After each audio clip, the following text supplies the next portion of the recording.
how big things like that begin. This wedding, this plan has been a lifetime together. You all know how it is. You're 21, 22, you make a few life decisions. And whoosh! You're 70. You've been a lawyer for 50 years. And that white-haired lady by your side has eaten over 50,000 meals with you. Oh, how do such things begin? Now, we're going to show a conversation George and Emily had when they first knew that, as the saying goes, they were meant for one another. But before we do that, I want you to remember what it was like to be young, and particularly the days when you were first in love, where you were like a person sleepwalking and you didn't quite know what street you were on, and you didn't quite hear everything that was said to you. Will you remember that, please? Now, they'll be coming out of school at about 3 o'clock. George has just been elected president of the junior class. So as it's June, that means he'll be president all next year. And Emily has just been elected class secretary and treasurer. I don't need to tell you how important that is. Here they are coming down Main Street now. Oh my God, bro.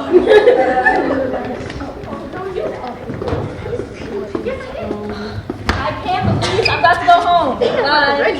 Or empty.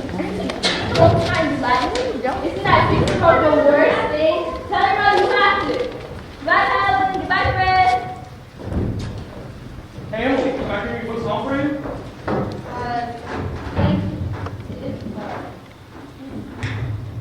Excuse me, Emily. Bob? Say, Bob, I'm a little late for practice. Started anyway. Give her some more hours. Goodbye, Lizzie. Goodbye, Lizzie. I'm awfully glad you were elected too, Emily. Thank you. Emily, why are you mad at me? I'm not mad at you.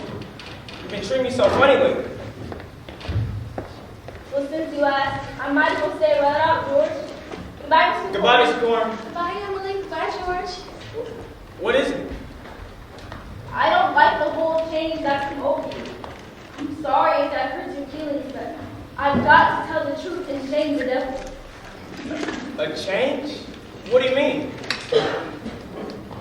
Well, up until a year ago, I used to like you a lot, and I used to watch you as you did everything, because we've been friends for so long. But then you began to spend all your time at baseball, and you never stopped to speak to anyone, not even to your own family even. George, it's the fact that you've got awful conceited and stuck up. And all the girls say so. They might not say it to your face, that's what they say behind your back. And it hurts me to hear them say it, but I've got to agree with them a little. I'm sorry if that hurts your feelings, but I can't be sorry I said it. I'm glad you said it, Emily. I never thought such a thing was happening to me. I guess it's hard for a fellow not to have false scripted to his character. Well, I always expect a man to be perfect, and I think he should be. Oh. Well, I don't think it's possible to be perfect, Emily. Well, my father is, and as far as I can tell, your father is. So there's no reason on earth why you shouldn't be too. Well, I think it's the other way around, that men aren't naturally good, but girls are. Well, you might well know right now, George, that I'm not perfect. It's not as easy for a girl to be as perfect as a man. Us girls are more nervous. I'm sorry I said all that about you. I don't know what made me say it. It's not true. Emily. It's when I feel Emily. it isn't important anyway. Emily. Would you like a ice cream soda or something before you go home? Thank you. I will.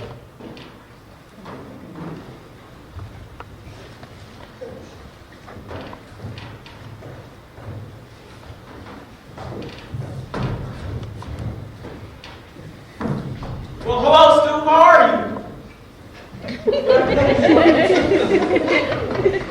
Hello, George. Hello, Emily. Why, Emily, when? What you been crying about? She just got an awful scare this morning. She almost got ran over by that hardware store wagon. Everybody said that Tom Huckins drives like a crazy man. Well, you take a drink of water now, Emily. You gotta look both ways before you cross Main Street nowadays. It gets worse and worse every year. Well, what can I get for you? I'll have a strawberry phosphorus. Thank you. No, Emily. Have ice cream soda with you. 2 strawberry ice cream sodas, Mr. Morty. 2 ice cream sodas, yes sir, yes sir. You know, there are 125 horses this minute in Grover's Corners. I'm speaking to you. State inspector was here the other day. They're bringing in these automobiles. The best thing to do is just to stay home. Why, I remember there was a time where a dog could sleep all day on Main Street and nothing came along to disturb it.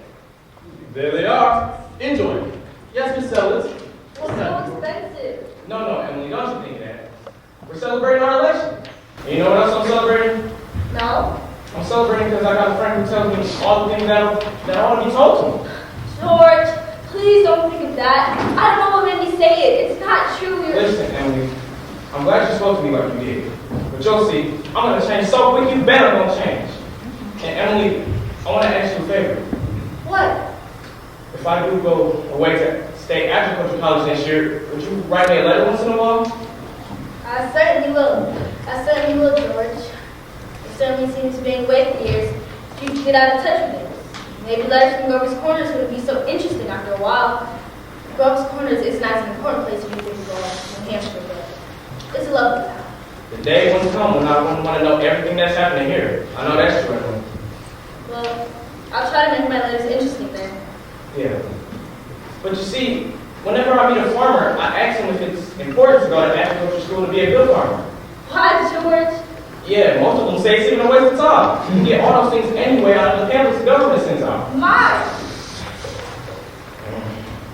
Like you say, being gone all that time, meeting other people in other places, gosh, if anything like that can happen, I don't want to go away. I guess new people aren't as good as old ones. They almost never are. Emily, I think you're as good as a friend I've got. I don't need to go meet the people in other towns. But George, maybe it's important for you to go learn all that about cattle judging and soils and those things. Of course, I don't know. Emily, I'm going to make up my mind right now. I won't go. I'll tell Pa about it tonight. George, I don't see why you have to make a decision right now. It's a whole year away. Emily, I'm glad you spoke to me about that fault in my character. What you said was right, but there was one thing wrong in it. And that was when you said, for a year now I wasn't noticing you. And you, for instance, why you said you were watching me when I did everything, I was doing the same about you all the time. Why, sure, I always thought you was one of the chief people I thought about. I always made sure where you were sitting on the bleachers and who you were with. And for 3 days now, I've been trying to walk home, but something's always gotten in the way. Yesterday, I was standing over against the wall waiting for you, but you walked home with Mr. Corn. Why, George? Life's awful, but how could I know that? Listen, Why? Emily, I'm going to tell you why I'm not going to agriculture school.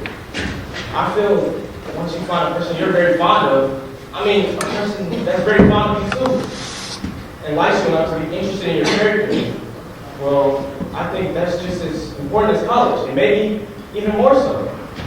That's what I think. I think it's awfully important too. Emily, if I do improve and make a big change, would you be, could you be? I am now. I always have been. I guess this is an important topic that happened. Yes, yes. Wait a minute. I'll walk you off.